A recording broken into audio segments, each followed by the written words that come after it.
Well, hello there. Let's have a little chat about the wooden companions in our lives. I'm talking about your tables, your chairs, that sturdy bookshelf you built with your own two hands. We spend a lot of time with these pieces. We eat off them, we work on them, we rest our weary bones upon them, we wipe them down, sure. But what about the things we can't see? I'm talking about the microscopic critters, the germs, the bacteria that decide to call your beautiful oak table their new home. It's a thought that can make even a seasoned woodworker shudder just a little bit. It's a fact of life, but in a world that's more conscious of cleanliness than ever, it's a problem worth mulling over. Think about it for a moment. A handsome wooden countertop in a busy cafe, or the shared tables in a library, or even the family dinner table where spills and sneezes are part of the daily routine. These surfaces are battlegrounds for invisible armies. Wood, with its natural pores and grain, can be a welcoming place for these germs to settle in and multiply. You can scrub and you can spray, but those tiny crevices can be tough to reach. It's not about being a germaphobe, it's about being practical. In high-traffic places like hospitals, schools and restaurants, keeping surfaces clean isn't just a preference, it's a necessity for everyone's well-being. This brings a fellow to ponder. We've spent centuries perfecting the art of finishing wood, protecting it from water, scratches and the ravages of time. We use oils, waxes and polyurethanes to bring out the grain and give it a handsome sheen. What if we could add another layer of protection to that list? What if our finish could not only make the wood look good, but also actively fight off the germs that land on it? It's an intriguing idea, a way to bring our ancient craft into the modern age of hygiene. It's about making our furniture not just beautiful and strong, but smarter too. So, the challenge is set. Can we create a finish that does its traditional job of protecting the wood, while also taking on the unseen world of microbes? This isn't about dousing our furniture in harsh chemicals, or turning our workshops into sterile laboratories. It's about finding a sensible, effective solution. It's about adding a little bit of scientific ingenuity to our time-honored woodworking traditions.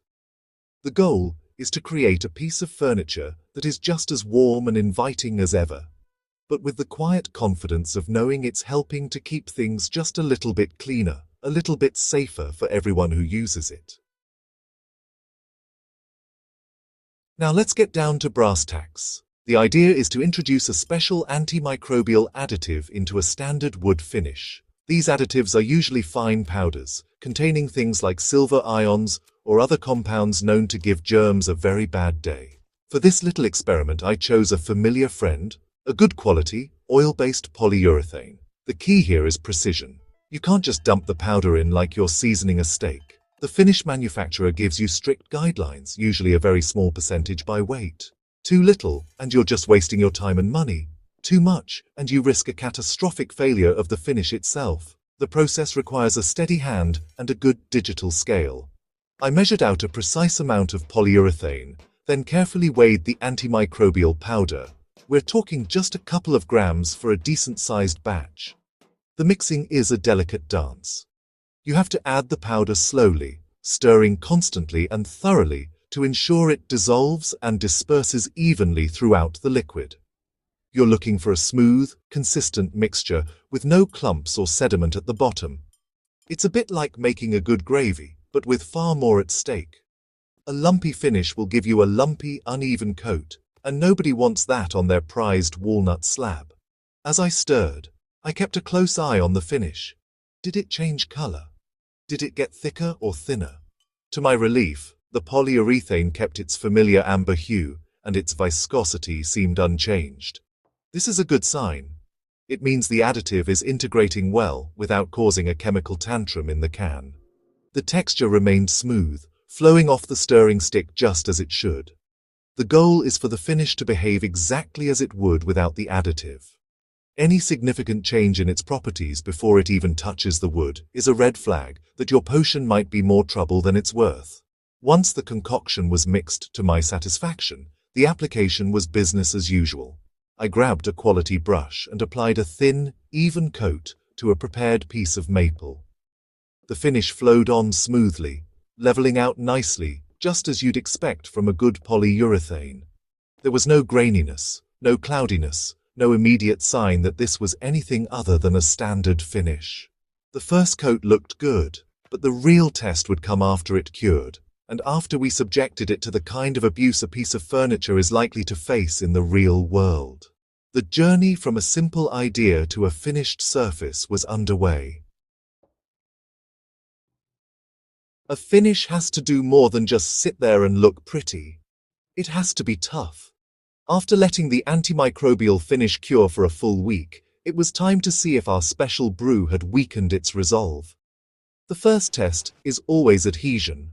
I used the old crosshatch test, scoring a grid into the finish with a sharp blade, and then applying strong tape over it. When I ripped the tape off, I held my breath. Success. The finish stayed put, with no squares of polyurethane lifting off. This told me that the additive didn't interfere with the finish's ability to bond tightly to the wood, which is a fundamental requirement for any respectable coating. Next up, the gauntlet of daily life scratches and heat. I tried dragging a coin across the surface with a fair bit of pressure. It left a faint line, but it didn't gouge or chip the finish, which performed just as well as a standard polyurethane would. Then I placed a mug of hot coffee on the surface for a few minutes. After lifting it, there was no telltale white ring. The finish appeared to have the same heat resistance as its untreated counterpart. Visually, the cured finish was indistinguishable from the standard version. It was clear, with a nice satin sheen that didn't obscure the wood's natural beauty. So far, so good. Now for the main event, the battle against bacteria. I prepared 2 sample boards, one with our new antimicrobial finish, and one with a standard finish. In a controlled setting, both were exposed to a common, non-harmful strain of bacteria. After 24 hours, it was time to measure the results. I used a device called a luminometer, which measures adenosine triphosphate, or ATP, an energy molecule present in all living cells, including bacteria. A higher reading means more living microbes. The untreated wood gave a high reading, as expected. But the treated wood, the reading was dramatically lower, showing a massive reduction in bacterial activity. To be thorough, I repeated the luminometer test after 48 hours. The results were even more pronounced. The bacteria on the untreated wood had continued to thrive, showing an even higher reading than the day before. On the antimicrobial surface, however, the reading had dropped even further, approaching near zero levels. This was the proof in the pudding. The science was clear. The additive wasn't just for show. It was actively working, creating an environment where bacteria simply could not survive and multiply. The finish was not just a passive shield, it was an active defender of the surface. It was a rather satisfying moment, I must admit. So we've established that this germ-fighting finish works. But that leads to the next big question that every woodworker and business owner has to ask: is it worth it? Let's talk about the cost. These antimicrobial additives are not free. They add a noticeable percentage to the cost of your finishing materials. For a small hobbyist project, this might be a negligible expense. But for a furniture maker producing dozens of tables for a restaurant chain, that cost adds up quickly. You have to weigh the added expense against the benefits. It's a calculation of dollars and cents, and the answer won't be the same for everyone. This is where marketing comes into play. For a commercial client like a hospital, a daycare, or a high-end restaurant, the ability to advertise germ-resistant furniture could be a powerful selling point. It speaks directly to the concerns of their customers and can set their business apart from the competition. In these environments, the extra cost for the antimicrobial finish could be seen as a smart investment in health, safety, and brand reputation. You're not just selling a table, you're selling peace of mind. You're giving them a tangible feature that demonstrates their commitment to cleanliness, which is a message that resonates strongly in today's world. For the residential customer, the sell is a bit different. It's more subtle. It's for the family with young children, or the person who loves to entertain, or simply anyone who appreciates the idea of having a cleaner home environment. It's a premium feature, like soft close drawers or a hand-rubbed finish. It adds value and a modern touch to a timeless piece of furniture. It's a story you can tell about the piece, about how it's not just crafted with skill and care, but also with thoughtful consideration for the home it will live in. It's an intersection of tradition and forward-thinking technology. So, what's my final take on this whole endeavor? I believe antimicrobial finishes are more than just a passing trend. They represent a genuine breakthrough and a logical evolution in the craft of furniture making.